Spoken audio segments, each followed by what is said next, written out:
الحمدللہ وکفی والصلاة والسلام علی سید الرسل وخاتم الانبیاء وعلی آلہ واصحابہ واہل بیتہ اجمعین۔ دوستو، اللہ تعالیٰ نے قرآن کریم کے اندر واضح فرما دیا ہے کہ یہاں اگر کوئی دین پر عمل نہیں کرے گا تو قیامت کے دن اسے اندھا اٹھایا جائے گا۔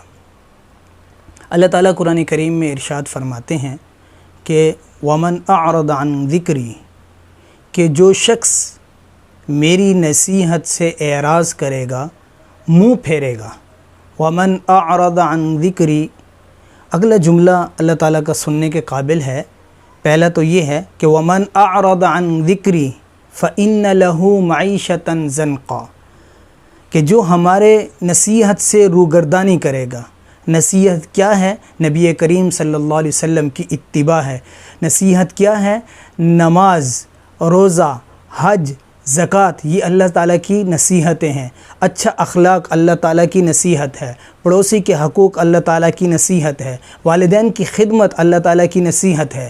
اور اسی طرح اپنے رشتہ داروں کے حقوق، اچھا اخلاق سے پیش آنا، یہ سارا کا سارا جتنا بھی دین ہے، جو احکام قرآنی ہیں یا سنت رسول کریم صلی اللہ علیہ وآلہ وسلم ہے، یہ سارا کا سارا اللہ تعالیٰ کی نصیحت ہے، اللہ تعالیٰ کا ذکر ہے۔ وَمَنْ أَعْرَضَ عَنْ ذِكْرِي، جو روگردانی کرے گا، منہ پھیر دے گا ان احکامات سے یا اس دین سے، ٹھیک ہے، کلمہ پڑھتا ہے، لا الہ الا اللہ کہتا ہے، لیکن ان اعمال کو بجا نہیں لاتا، فَإِنَّ لَهُ مَعِيشَةً ضَنْقًا، تو ہم اس کی زندگی اس پر تنگ کر دیں گے۔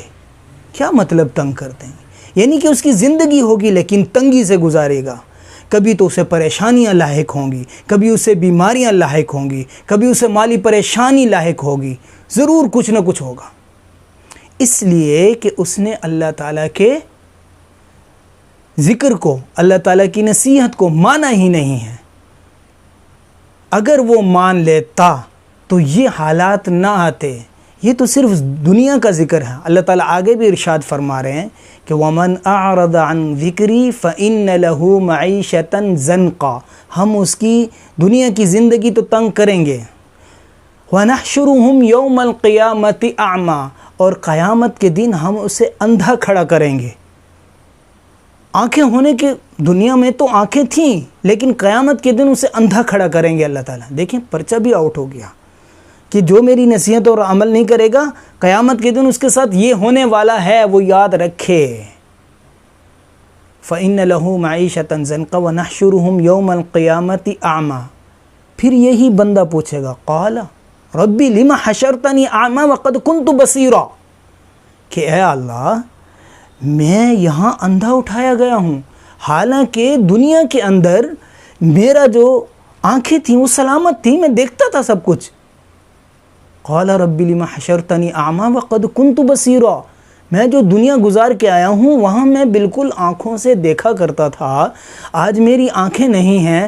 یہ کس جرم میں ہے؟ یہ اسی جرم میں ہے کہ جب تمہارے پاس آنکھیں تھیں، تم دیکھ رہے تھے، پیغمبر علیہ السلام کی نصیحتوں کو تم سن رہے تھے کانوں سے، انبیاء علیہ السلام کی سنتوں کو، اور اسی طرح قرآن کریم کی آیات کو اور دین اسلام کے احکامات کو، سب کو سن رہے تھے، لیکن تم نے آنکھیں بند کر رکھی تھیں، تو اس لیے اللہ تعالیٰ نے آج تمہاری آنکھیں اندھی کر دی ہیں۔ یہاں بھی نہیں، پورا جواب دیا اللہ تعالیٰ نے۔ قال رب لم حشرتنی اعمی وقد کنت بصیرا قال کذالک اتتک آیاتنا فنسیتها، کیا اسی طرح جیسے تم کہہ رہے ہو کہ وہاں تمہارے پاس روشنی تھی، آنکھیں تھیں، تم سب دیکھتے تھے، سمجھتے تھے، تو کیا تمہارے پاس میری نشانیاں نہیں آئی تھیں؟ کیا قرآن کریم آپ کے پاس نہیں آیا تھا؟ آیا تھا نا، قرآن کریم کی تلاوت تھی، احکامات کا معلومات تھی، نماز روزے کی معلومات تھی، پڑوسی کے ساتھ اچھا اخلاق سے پیش آنے کی معلومات تھی، اچھے اخلاق سے پورے معاشرے میں اچھے اخلاق سے پیش آنے کی وہ تھی، نماز پڑھنے کا حکم تھا، روزہ رکھنے کا حکم تھا، استطاعت ہو تو حج کرنے کا حکم تھا، لیکن تم نے ساری نصیحتیں بھلا دی۔ کذالک اتتک آیاتنا فنسیتها وَكَذَلِكَ الْيَوْمَ تُنْسَى، اگر وہاں تم نے ہمارا خیال نہیں رکھا تو آج یہاں ہم تمہارا خیال نہیں رکھیں گے۔ وہاں تم نے ہمیں بھلا دیا دنیا میں، آج قیامت کے دن تم ہمارے سامنے آئے ہو تو ہم نے بھی تمہیں بھلا دیا ہے۔ تو دوستو، اس آیت سے معلوم ہوتا ہے کہ جو شخص چاہتا ہے کہ میں دنیا میں کامیاب ہو جاؤں تو اسے دین کو لے کے چلنا پڑے گا، کامیاب ہو جائے گا۔ ایک سچا تاجر ہو، سچ بولتا ہو، ایماندار ہو، وہ بھی جنت میں جائے گا، بل جنت نہیں بلکہ شہداء اور انبیاء کے ساتھ اس کا حشر ہوگا۔ نبی کریم صلی اللہ علیہ وآلہ وسلم کی حدیث ہے کہ التاجر صادق الامین من النبیین والصدیقین والشہداء۔ ایک تاجر ہے، تجارت کرتا ہے، نماز پڑھتا ہے، زکوٰۃ کے معاملات آتے ہیں دیتا ہے، ٹھیک ہے، اور جب استطاعت ہوتی ہے حج بھی کرتا ہے، فرض حج، ٹھیک ہے۔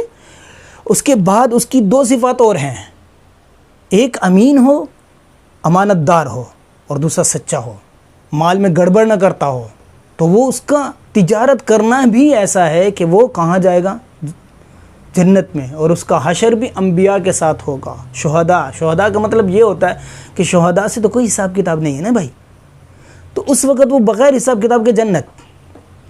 تو یہ بات اسی لیے ہے کہ اللہ تعالیٰ نے پہلے ہی پرچہ آؤٹ کر دیا کہ دیکھو تم یہ کام کر لو، اگر کر لو گے تو تمہیں ہم جنت دے دیں گے، آخرت پوری دے دیں گے، اور اگر تم ان کاموں کو نہیں کرو گے تو پھر یاد رکھنا ہم نے قرآن کریم میں اعلان کر دیا ہے کہ وَمَنْ أَعْرَضَ عَنْ ذِكْرِي فَإِنَّ لَهُ مَعِيشَةً ضَنْقًا، ہم تمہیں دنیا کی زندگی تو تنگ دیں گے ہی دیں گے اگر تم ہماری نصیحت پہ عمل نہیں کرو گے، اور قیامت کے دن بھی ہم تمہیں اندھا کھڑا کریں گے، اس لیے کہ تم نے دنیا میں ہمارے احکامات پر، ہم نے جو نصیحت کی تھی، ہم نے جو ذکر بھیجا تھا اس پہ تم نے عمل نہیں کیا، لہٰذا آج تمہیں اندھا اٹھایا جائے گا اور جہنم میں داخل کر دیا جائے گا۔